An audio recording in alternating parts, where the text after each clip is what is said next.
Mabilis na lumipas ang panahon, mag-iisang taon na ako sa isla. Sa loob ng mahabang panahon na nakasama ko si Sir Terence, pabago-bago pa rin ang pag-uugali niya kaya madalas ko siyang takasan at pagtaguan, lalo na pag hindi niya ako pinapayagang magtungo sa dalampasigan.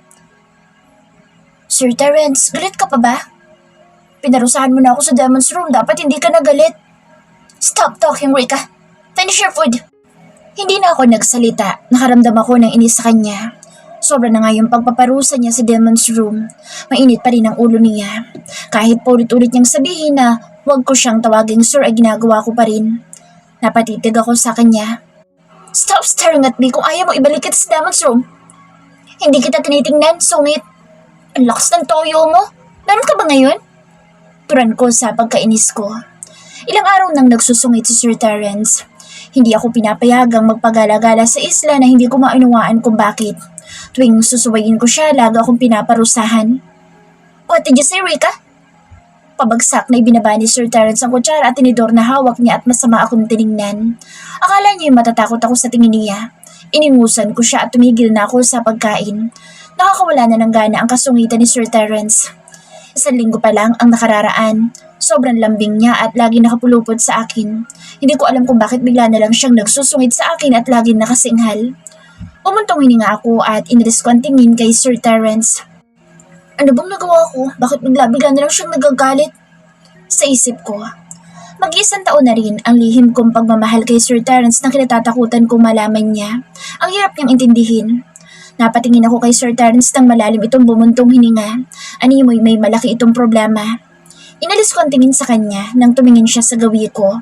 Baka magbuga na naman ang apoy ang laking pinaglihis sa sama ng loob.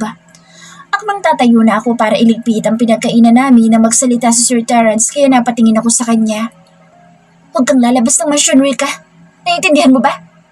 Don't be dumb stubborn kung ayaw mong palayasin kita dito sa isla. Natigilan ako. Nasaktan ako sa pagmumura niya at sa huling sinabi niya. Bakit bigla na lang siyang bumalik sa dati? Nasaan na yung malambing na Terence na lago akong tinatawag na sweetie? Nagsawa na ba siya sa akin kaya napakadali para sa kanya na sabihan ako ng masasakit na salita? Ang dami kong katanungan sa isip ko sa biglaang pagbabago ni Sir Terence. Hindi ko maunawaan, naguguluhan ako. Hindi ko rin magawang magtanong sa kanya dahil lagi siyang galit. Hindi na ako nagsasalita at ibinaling ko na lang ang tingin sa mesa. Tumayo si Sir Terence at walang lingon akong iniwanan sa komedor. Kung hindi lang kita mahal, matagal na ako lumaya sa isla mo. Mahina akong turan. Nagsimula ako magligpit ng pinagkainan namin. Kahit nasasaktan ako sa ipinapakita ni Sir Terence, hindi ko magawang magalit sa kanya ng tuluyan. Hanggang kailan ba ako magtitiis ng ugali niya? Dinala ko sa kusina ang mga pinagkainan namin. Naguhugas na ako nang pumasok sa kusina si Sir Terence. Tinignan ko siya. Seryoso ang kanyang muka. Tinungo ang refrigerator at kumuha ng tubig. Hindi ako nagsalita. Hinayaan ko lang siya. Kung ayaw niya akong kausapin, hindi ko din siya kakausapin. Mahina akong turan. Tumikim si Sir Terence. Hindi ko pa rin siya nililingon o sinusulyapan man lang. After you finish that, make me coffee. Dalhin mo sa library. Okay po. Sagot ko nang hindi siya tinitingnan. Bumuntong hininga si Sir Terence bago ko narinig ang papalayong gibag niya. Lalaking ubod ng sungit. Ang sarap lang lagyan ng asin ang kape niya. Bulong ko. Hindi ko maintindihan kung anong problema niya. Wala akong matandaan na may ginawang masama. Ang tanging pagsuway ko lang sa kanya ay ang nagpunta ako ng dalampasigan nang hindi nagpapaalam sa kanya. Napakababaw naman na dahilan para sungitan niya ako ng husto. Pinarusahan niya na nga ako sa Demon's Room. Kulang pa ba ang parusang ginawa niya? Nagpunas ako ng kamay pagkatapos ko maghugas ng mga plato at sununod ang utos ng mahal na hari na masungit. Naisipan ko sana nalagyan ng asin ng kape niya kaya lang hindi ko na itinuloy. Baka lalong tupakin at magalit ng husto. Nakailang katok na din ako sa pintuan ng library bago ko narinig ang boses niya na pinapapasok na ako. Nang mabuksan ko ang pintuan, nabungaran ko si Sir Terence na nakatingin sa akin. Nakaupo na parang hari sa trono niya. Inaabangan niya bang pagpasok ko? Sa isip ko, hindi ako nilubayan ng tingin na lalaking pinaglihis sa sama ng loob hanggang sa nasa harapan niya na ako. Ang mesa niya ang tanging pagitan namin. Sir, ito na po ang kape niyo. Put it down here. Tura niya at itinuro ang parte ng mesa na malapit sa kanya. Inilapag ko ang kape niya sa harapan niya. Nang tingnan ko si Sir Terence ay mariin ang titig niya sa akin. May ipag-uutos pa po ba kayo? Saka huwag kayong mag-alala. Wala akong inilagay sa kape niyo. Seryoso kong turan. Hindi lang siya ang may karapatang magsungit. Ako dapat ang moody dahil babae ako at normal na may topak. Pero baliktad ang nangyayari. Si Sir Terence ang moody na animoy babaeng may buwan ng dalaw sa kasungitan. Huwag kang lumabas ng mansyon, Rika. Opo, Sir Terence. Hindi na po ako lalabas ng mansyon. May ipag-uutos pa po ba kayo? Patuya ang bawat pagbitaw ko ng salita sa pag-ulit-ulit niya ng pagsasabi na huwag ako lalabas ng mansyon. Ano ba dahilan bakit ayaw niya akong palabasin ng mansyon? Tanong ko sa isip. Lumabas ka na. Tura ni Sir Terence. Nasasaktan ako sa malamig na pakikitungo niya sa akin. Tumalikod na ako sa kanya. Mabigat ang bawat paghakbang kong palayo kay Sir Terence.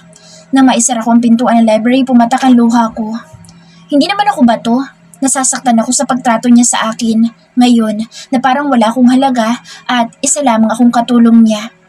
Pagkatapos ng pagpaparusa niya sa akin, kanina ay naging malamig na ang pakikitungo niya sa akin.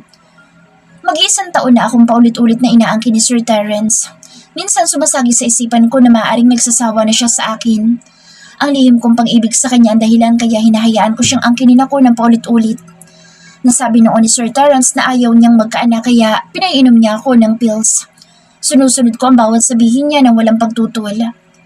Pumasok ako sa silid ko. 3 araw nang muli akong matulog sa silid na inuukup ako dati.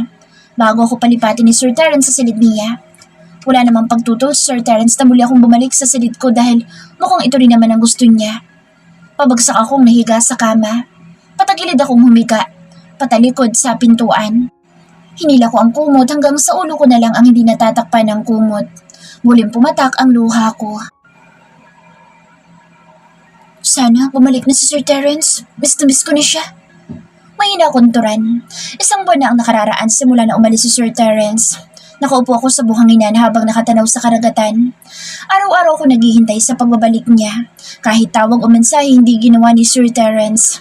Naiwan ako mag-isa sa isla na malungkot. Ang tanging sinabi ni Sir Terence na kailangan niyang bumalik ng Italy. Walang sinabi na kahit na anong dahilan. Rika, listen to me. I need to go back to Italy. I wanted to take you with me but that place is not good for you. Kahit wala ako, wag na wag kang gagala sa isla lalo na kung papagabi na. Do you understand? Pinigilan kong hindi maiyak. Kahit na masungit sa akin si Sir Terence at malamig ang pakikitungo, gusto ko pa din siyang nakikita araw-araw. Gusto ko siyang pigilan na huwag umalis pero wala naman akong karapatan. Rika, are you listening to me? Alam kong matigas ang ulo mo kahit paulit-ulit ko sabihin na huwag kang gagala. You're still doing it. I have a lot of cameras all over the island kaya malalaman ko kung hindi mo na naman ako sinunod. Once you disobey me, again, be ready for your punishment. Gustong-gusto ko na isigaw kay Sir Terence na huwag na siyang umalis dahil malulungkot ako at hindi ko kayang mag-isa dito sa isla. Pero hindi ko magawang maibuka ang bibig ko. Nakatitig lang ako kay Sir Terence. Masakit na lalamunan ko sa pagpipigil na umiyak. Ayoko lumuha sa harapan niya dahil alam ko magagalit siya. Ayoko magalit siya bago siya umalis. Rika, are you ignoring me? Don't answer me. If you can't do what I say, better leave the island. Hindi ko na napigilan ang luha ko. Bakit yun noon na lang kung pagtabuyan ako ni Sir Terence? Nakaramdam ako ng pagkirot ng puso ko. Ang akala ba ni Sir Terence bato ako na hindi nasasaktan? Mabilis kong pinahid ang luha ko, tiningnan ko siya sa mata para malaman niyang nasasaktan ako. Naririnig ko ang paulit-ulit mo sinasabi, Sir Terence. Naka-record na sa telepono ko. Kahit wala ka papakinggan ko para maging masaya ka na. Para maging masaya ka na, alis ako sa isla mo kung yan ang gusto mo. Hindi mo ko kailangan paulit-ulit na pagtabuyan. Hindi ko na napigilang sabihin ang mga nasa isip ko. Nakapaglabanan ako ng titigan kay Sir Terence. Ilang minutong katahimikan ang dumaan sa pagitan namin. Just fucking stay in the island. Alam kong wala ka nang mapupuntahan. Singhal ni Sir Terence at tumalikod na. Muling pumatak ang luha ko. Bumuhos ang luha ko sa pag-alala ko sa huling pag-uusap namin ni Sir Terence bago siya umalis. Mabilis kong pinunasan ang luha ko nang matanaw ko ang puting yate ni Sir Terence. Nakaramdam ako ng saya na nagbalik na siya. Tumayo ako. Nananabik akong muling masilayan si Sir Terence. Nang dumaong ang yate, agad akong kumaway nang makita ko si Sir Terence.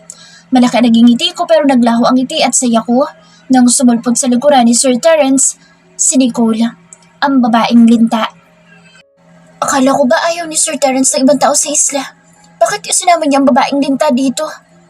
Sa isip ko, napatitig ako sa kamay ni Nicole na nakahawak sa braso ni Sir Terence at matamis na ngumiti si Sir Terence kay Nicole.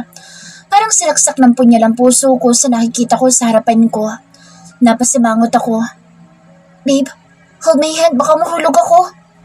Maarteng tura ni Nicole.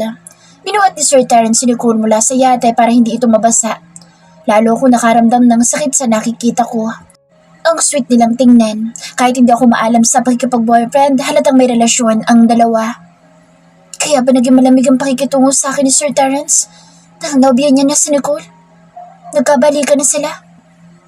Ang alam ko, mahal na Sir Terence noon si Nicole. Siguro, na-realize ni Sir Terence na mahal niya pa si Nicole. Magkasama ba sila sa loob ng isang buwan? Ang dami na namang katanungan sa isip ko. Babe, she's your maid, right? What is your name again? You're the one who puts hot sauce in the juice. I can't forget that bitch. Oo, katulong ako ni Sir Terence. At oo, ako ay naglagay ng hot sauce sa juice. At hindi ako bitch. Baka ikaw ang bitch. Akala niya ba hayaan ko siyang pagsalitaan niya ako ng masama? Rika, stop talking to Nicole like that. Respect her. She's my fiancé, kaya galang mo siya. And what are you doing here? Di ba sinabi ko sa'yo na huwag kang pag-alagala sa isla ng ganitong oras? Sigaw ni Sir Terence na ikinabigla ko. Sa lahat ng sinabi niya, isa lang paulit-ulit na nagsusumigaw sa isip ko na fiancé niya si Nicola. Parang nadurog ang batang puso ko. Ang minamahal kong si Sir Terence ay may minamahal ng iba. Ano ba ko kay Sir Terence? Katulong na inaangkin niya pag gusto niya. Sigaw ng isip ko. Ngayon ko lang napagtanto na wala akong halaga kay Sir Terence. Sino nga ba ako para magustuhan niya? Ako na walang pamilya at nakikitira lang sa mansyon niya. Malayong-malayo kay Nicole na mukhang mayaman at mataas ang antas sa lipunan. Masakit na masakit ang puso ko at ang buong pagkatao ko. Hindi ko magawang umiyak. Lahat ng sakit na sa loob ko na pinipigilan kong ilabas. Nakita ko ang nakakalokong ngisi ni Nicole at tinaasan ako ng kilay. Babaeng linta na kulang sa kain. Bulong ko. Pinanood ko silang magkahawak kamay na naglalakad patungo sa mansyon. Ang kaharian ni Terence. Meron na siyang reyna at ako. Ano nga ba ako? Taga-silbi nila? Para usan? Masakit ang mga naiisip ko. Bakit kailangan ni Sir Terence na ipakita na mahalaga ako sa kanya kung sa huli paparamdam niya sa akin ang ganitong sakit? Hindi ko alam kung hanggang kailan ako mananatili dito sa isla. Hihintayin ko pa ba na muli akong pagtabuyan ni Sir Terence at hahayaan ang sarili ko na masaktan habang sila'y masaya? Kailangan ko na lang na ibang sa lupa ang pagmamahal ko sa kanya. Umasa ako na sa pagbabalik niya muli ko mararamdaman ang mga paglalambing niya. Maririnig ang halakak niya at muling makukulong sa mga bisig niya pero mukhang hindi na mangyayari ang lahat ng inaasam ko dahil ang babaeng linta na ang nagpapasaya sa kanya. Akala ko kanina ako ay pagtatanggol niya nang tawagin akong bitch ni Nicole. Pero nagkamali ako dahil ako pa ang naging masama at sinigawan niya. Muli ako naupo sa buhangin at tumanaw sa karagatan nang mawala sila sa paningin ko. Hindi ko alam kung kakayanin ko na makasama sila sa isang bahay.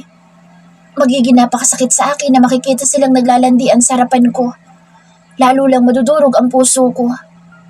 Tumayo ako at naglakad patungo sa batuhan kung saan ako madalas tumatambay para panoorin ang papalubog na araw na gustong gusto ko. Baka kahit papaano maibsan ang sakit na nararamdaman ko. Ano ba naman yan? Masakit na nga ang puso ko, masakit pang binti ko at pangupo ko. Sigaw ko nang madulas ako sa pag-apa ko sa batuhan. Hindi ko inindaan nagdurugo kong binti. Hindi ko maramdaman ang sakit dahil nangingibabaw ang sakit ng puso ko. Umupo ako sa buhangin, sa likod ng batuhan. Sumandal ako at pumikit. Ayoko nang bumalik sa mansyon. Rika! Malakas na sigaw ni Sir Terence na naririnig ko. Hindi ko iminulat ang mata ko. Hinayaan ko lang ang pagsigaw niya. Hindi ako nagsalita. Naririnig ko ang papalapit niyang yabag at walang tigil na pagtawag sa pangalan ko. Hinahanap niya ba ako para pagalitan? Sa isip ko. Tom, what happened to you? Rika, wake up! Nahihimigan ko ang pag-aalala sa himig ni Terence. Alam ko na sa tabi ko siya dahil sa pagtama ng mainit niyang hininga sa mukha ko. Hindi ako nagmulat ng mata. Nakarinig ako ng pagkapunit at naramdaman kong pagtali ng kung ano sa binti ko. Ang tigas ng ulo mo, Rika. How many times have I told you to don't stay inside the house? Bakit ang tigas-tigas ng ulo mo? I know you're awake. Stop pretending. Nagmulat ako ng mata at tumingin sa kanya. Nabungaran ko ang masama niyang tingin. Tumayo ako kahit nahihirapan ako at nang mga hawakan niya ako itinabi ko ang kamay niya. Kumapit ako sa batuhan. Doon ako kumuha ng lakas para makatayo ako. Huwag mo akong hawakan, Sir Terence. Hawakan mo ang fiancé mo. Katulong mo lang ako kaya dapat wala kang pakialam sa akin. Simula ngayon gagawin ko na po ang trabaho ko. Mariin kunturan at tinalikuran ko na si Sir Terence. Paika-ika ako naglakad sa buhanginan. Natigilan ako nang umangat ako sa ere. Stubborn! Ano ba, Sir Terence? Ibaba mo nga ako! Pasan-pasan niya ako na parang sako ng bigas at ilang beses nang pinalo ang pangupo ko. Hindi ko maintindihan ang ipinapakita ni Sir Terence sa akin. Wala akong magawa kundi ang pumayag na gamutin ni Sir Terence ang binti ko. Pangalawang beses na nangyari sa akin ang pagkadulas sa batuhan pero sadyang gusto ko ang parte na iyon ng isla. Nagiging payapa ako tuwing nauupo ako doon habang pinapanood ang paglubog ng araw. Dahil sa malalim kong pag-iisip kay Terence at Nicole, kaya ako nadulas. Gusto kong pagsalitaan ng masasakit na salita si Sir Terence pero pinigilan ko ang sarili ko. Seryoso ang mukha niya habang ginagamot ang binti ko. Nang matapos siya, mariin ang titig niya sa akin. Salamat. Lumabas na kayo. Kaya ko na sarili ko. Bumalik ka na sa fiancé mo, baka hinahanap ka na niya, Sir Terence. Patuloy akong turan. Kahit tingnan na matagal si Sir Terence, ayokong gawin dahil alam kong tutulo na naman ang luha ko. Nakatitiyak ako na makakarinig na naman ako ng masakit na salita sa kanya. Tumingin ako sa ibang direksyon. Hindi nagsasalita si Sir Terence. Hindi ko alam kung bakit nandito pa siya sa loob ng silid ko. Gusto niyo po bang paglutuan ko kayo ng pagkain ng fiancé niyo? Rika, nararamdaman ko may gustong sabihin si Sir Terence pero may pumipigil sa kanya. Malalim itong bumuntong hininga na animoy may malaking suliranin. Humiga ako sa kama at nahiga ng patagilid sa direksyon na hindi ko nakikita si Sir Terence. Narinig ko ang pagbukas ng pintuan. Babe, are you going to cook for me? I'm hungry. Maarteng tura ni Nicola. Lahat pala'y pinaglulutuan ni Sir Terence. Akala ko noon, special ako sa kanya dahil sa mga paglalambing niya at pinaglulutuan din niya ako. Babe, I'm hungry. Ang arte-arte. Isang matandang kulang sa aruga at isang maarte. Bagay sila. Pareho ang sarap pagbuhulin at ipakain sa pating. Mahina akong turan. Narinig ko ang yabag na papalayo. Mukhang sa isang hiling lang ni Nicole, sunod agad si Sir Terence. Nakaramdam ako ng panibugo kay Nicole. Hindi ko alam kung hanggang kailan ko titiisin na makasama sila. Terence, simula sa araw na ito hindi na ako papayag na hawakan mo ako. Nakakainis ka. Magsama kayo ng babaeng linta. Mahina akong turan. Narinig ko ang pagsara ng pintuan. Bumangon ako't naupo sa kama. Madilim na sa labas nang mapatingin ako sa labas ng bintana. Ilang araw akong walang ganang kumain kakahintay kay Sir Terence tapos ngayong nandito na siya at kasama si Nicole. Lalo akong mawawala ng gana. Mas gugustuhin ko nang huwag kumain kung makakasabay ko sila at makita ang harutan nilang dalawa. Kawawa naman ako. Simula pagkabata, walang taong nagmamahal at nagpapahalaga sa akin. Sigaw ng isip ko. Muling kumirot ang puso ko. Hindi ko alam kung gaano na ako katagal na nakahiga at nakatulalang nakatingin sa kisame. Kahit nananakit ang binti ko, pinilit kong bumangon at magtungo sa banyo. Paika-ika ako naglalakad patungo sa banyo nang bumukas ang pintuan. Mariing nakatitig si Sir Terence sa akin. I cook your favorite pasta. Let's eat, Rika. Mahinahon ang bawat pagbitaw ng salita ni Sir Terence. Hinagod niya ng tingin ang kabuuan ko. Tinaasan ko siya ng kilay. Hindi pa po ako nagugutom, Sir Terence. Mauna na kayong kumain. Maliligo na po ako. Mamaya na lang po ako kakain. Bumalik na po kayo doon. Huwag niyo na pong paghintayin si Ma'am Nicole dahil lang sa katulong niyo. Patuya ang bawat pagbitaw ko ng salita at may paggalang. Ipapakita ko sa kanya na iginagalang ko siya bilang amo ko.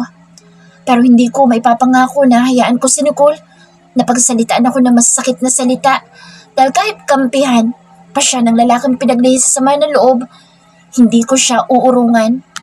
Rika, kung hindi mo kayang pakasamahan si Nicole, You better leave the island.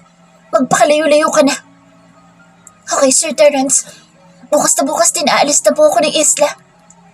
Turan ko at tinitigan ko siya sa mata para malaman niyang gagawin ko sinabi ko. Hindi ako magmamakaawa sa kanya na huwag akong paalisin. Akala niya ba pagsisiksikan ko sarili ko sa isla niya? Tiniis ko ang sakit ng paa ko. Malalaki ang hakbang kong tinungo ang banyo. Shit! Malakas na mura ni Sir Terence. Bago ko pa maisara ang banyo, nakita ko pa na nakatingin sa gawi ko si Sir Terence. Dahil sa sakit na dulot ng pagtataboy ni Sir Terence sa akin, nabuo na ang desisyon kong umalis na sa isla. Hindi ko alam kung paano ako makakaalis sa isla pero sisiguraduhin kong bago sumikat ang araw. Malayo na ako sa islang ito. Napaupo ako sa sahig ng banyo pagkasara ko ng pintuan. Umuhos ang luha ko. Ang pag-iyak ko na naging hikbi. Rika! Fucking open the door! Sigaw ni Sir Terence sa labas ng pintuan. Hindi ko alam na pumasok ng silid ko si Sir Terence dahil kanina nasa bungad lang siya ng pintuan habang kausap ako. Tinakpan ko ang bibig ko para hindi marinig ni Sir Terence ang paghihikbi ko. Hindi niya kailangang makita na lumuluha ko dahil sa kanya. At hindi niya kailangang malaman na nasasaktan ako dahil sa kanila ni Nicole. Nagiging sobrang iyakin ako dahil kay Terence. Kailangan ko maging matapang dahil wala akong aasahan kundi ang sarili ko lang. Rika, huwag mong iyakan ng isang lalaki na walang pagpapahalaga sa'yo. Sigaw ng isip ko. Tumayo ako at pinunasan ang luha ko. Hindi ko inintindi ang pagkalampag ni Sir Terence ng pintuan ng banyo. Mabilis kong tinanggal ang mga saplot ko at tumapat ako sa shower. Naginawaan ako. Napalingon ako sa pintuan ng pabalyang bumukas ito. Sunod-sunod ang paglunok ni Sir Terence nang hagurin niya ang kabuuan ko. Kitang-kita niya ako sa loob ng shower room na gawa sa salamin. Isinara ko ang shower at tumarap ako sa kanya. Wala akong pakaalam kung wala akong anumang saplot. Maglaway ka ngayon. Hindi na ako papayag na hawakan mo ko, Terence de Vera. Ani ko sa isip. Sir Terence, papanoorin mo ba ako maligo? Lumabas ka na. Ano pa tinatayo mo dyan? Singhal ko sa kanya. Tumikim si Sir Terence at napapakamot sa kanyang ulo na animoy nahihiya. I thought I heard you crying. Tura ni Sir Terence at muling pinasadahan ng katawan ko mula ulo hanggang paa ng mata niyang punong-puno ng pagnanasa. Binasa niya ang labi gamit ang dila niya habang titig na titig sa katawan ko. Sir Terence, labas na! Sigaw ko sa kanya. Doon siya kay Nicole nalinta. Umisi nang nakakaloko si Sir Terence. Can I join you in the shower, sweetie? Malambing niyang turan. Anong tingin mo sa akin para usan mo, Terence de Vera? Nasa labas ang fiancé mo. Sa kanya ka sumabay maligo. Maaaring bata pang edad ko pero hindi ako tanga na magpapagamit sa'yo kahit alam ko may nobya ka na. Mariin ang bawat pagbitaw ko ng salita sa kanya. Gusto ko malaman niya ang mga nasa loob ko. Tapos na ang pagpapakatanga ko kay Terence de Vera. Mahal na mahal ko siya pero hindi ako papayag na paglaruan niya lang ako at gamitin ang katawan ko kung kailan niya gusto. That's what you think, Rika? Do you think I just like to fuck you? Natigilan ako sa tanong ni Sir Terence. Sumeryoso ang mukha niya at panandali ang dumaan sa mata niya ang lungkot. Naguguluhan ako. Ano ba dapat kong isipin? May fiancé siya tapos gusto niya akong hawakan at gamitin. Babe, where are you? Let's eat. Nakapaghain na ako. Sigaw ni Nicole. Lumabas ka na, Sir Terence. Ayokong isipin ang nobya mo na may nangyayari sa katulong at sa ama niya. Mariin kong tura na tinalikuran ko na siya at muli kong binuksan ang shower. Hindi ko alam kung paano ko nagagawa maging matapang sa harapan ni Sir Terence. Nasasaktan ako sa kaisipang may hinahawakan siyang iba. Pero wala akong karapatan dahil nobya niya si Nicole at ako. Muling pumatak ang luha ko. Narinig ko ang pagsara ng pintuan. Muling bumuhos ang luha ko. Sumabay ang luha ko sa pagbuhos ng shower sa katawan ko. Mabilis kong tinapos ang pagligo ko. Binalot ko ang katawan ko ng tuwalya at ganun din ang buhok ko. Pagbukas ko ng pintuan, nabungaran ko si Sir Terence na nakaupo sa gilid ng kama. Mukhang inaabangan talaga ang paglabas ko dahil nakatingin ito sa gawin ng pintuan ng banyo. Hindi ka pwedeng umalis ng isla, Rika. Saan ka pupunta kung aalis ka? Dito ka lang. Hindi ko siya pinansin. Dinaanan ko siya. Nang tingnan ko ang pinto ay nakalaki to. Tinungo ko ang cabinet na pinaglagyan ng damit ko. Ano pa kayang ginagawa ng lalaki ito sa silid ko? Sa isip ko, Kanina pinagtatabuyan niya ako, ngayon naman pinipigilan niya akong umalis. Kahit na ano sabihin niya, buo na ang desisyon ko. Katulad ng pag-alis ko sa sitio bukang-buka, plano kong madaling araw pa aalis na ako. Alam kong tumayo si Sir Terence mula sa pagkakaupo sa kama at sunundan ako ng tingin. Lalakang pinaglihis sa sama ng loob. Pabago-bago ang mood. Kanina pinagtatabuyan ako tapos ngayon sasabihin na wag ako umalis. Wala na siyang pakialam kung saan ako pupunta. Mahina akong turan. Stop, mumbling Rika. Galit na ani Sir Terence. Sinamaan ko siya ng tingin. Lumabas ka na ng silid ko at magbibihis ako. Ano bang problema mo, Sir Terence? Sagaw ko din sa kanya. Tinitigan niya ako sa mata. You are my problem. Did you cry? Magbihis ka na. Bakit nahihiya ka? Nakita ko na lahat yan at nahawakan. Muling sagaw na naman ni Sir Terence. Humarap ako sa kanya. Wala kang pakialam kung umiyak ako. Kaya nga aalis na ako dahil problema mo ako. Hindi na ako papayag na hawakan mo pa ako, Terence de Vera. Magsama kayo ng babaeng linta. Bagay naman kayong dalawa. Wala akong pakialam sa inyo. Sa sobrang pagkainis ko kay Sir Terence ay naibulalas ko lahat ng dapat sa isip ko lang. Tinanggal ko ang tuwalya sa katawan ko. Ang kaninang umiigting niyang panga biglang lumambot. Sunod-sunod ang paglunok na ginawa ni Sir Terence habang titig na titig sa akin. Tulo, laway mo ngayon. Sigaw ng isip ko. Inarapan ko siya at muli akong humarap sa kabinet. Kumuha ko ng pantulog. Nagbihis ako sa harapan niya.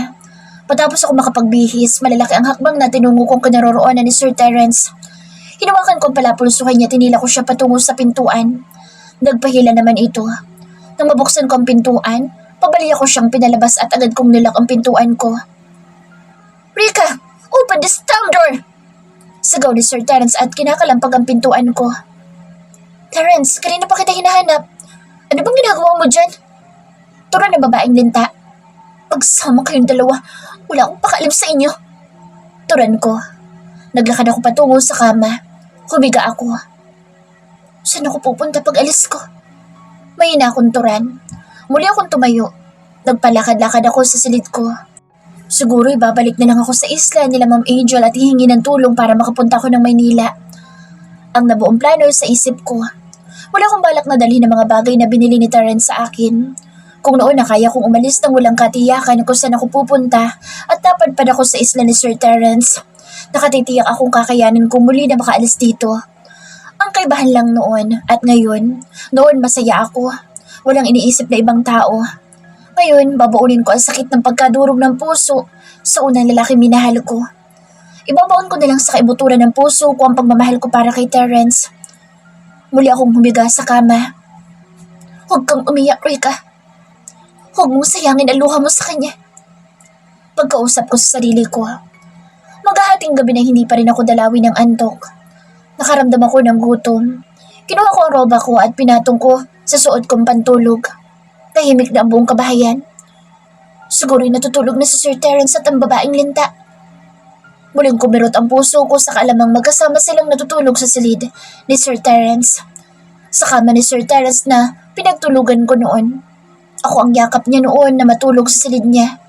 Ngayon, ang fiancé niya ng maarte. Hindi ko na binuksan ang ilaw. Kabisado ko na ang bawat sulok ng mansyon ni Terence. Kaya kahit konting liwanag lang ay makakapunta ko sa kusina. Nang marating kong kusina, kumuha ko ng tinapay at isang basong gatas. Bukod sa komedor, may maliit na mesa na nasa kusina na pag ayaw ko sumabay kumain kay Sir Terence, dito ako kumakain. Nilantakan ko ang tinapay sa dilim. Nasilaw ako na biglang bumukas ang ilaw sa kusina.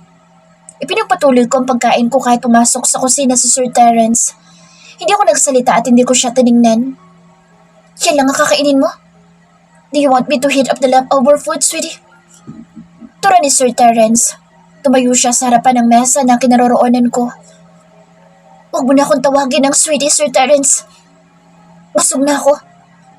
Kasi lamig ng yelo ang pakikipag-usap ko sa kanya. Ayoko makapagplastikan sa harapan ni Sir Terence. Rika, huwag mo na ituloy lahat ng sasabihin mo, Sir Terence. Naintindihan ko na mahal mo si Ma'am Nicole. Turan ko at tumingin ako sa kanya. Tinapos ko ang kinakain ko at hindi ko na siya muling tiningnan. Tumayo ako at dinala sa lababo ang baso na ginamit ko at tinugasan. Nagpupunas na ako ng kamay nang yumakap si Sir Terence mula sa likuran ko na ikinasinghap ko. Hindi siya nagsasalita. Nakiyakap lang siya na mahigpit mula sa likuran ko, habang nakapatong ang baba niya sa balikat ko.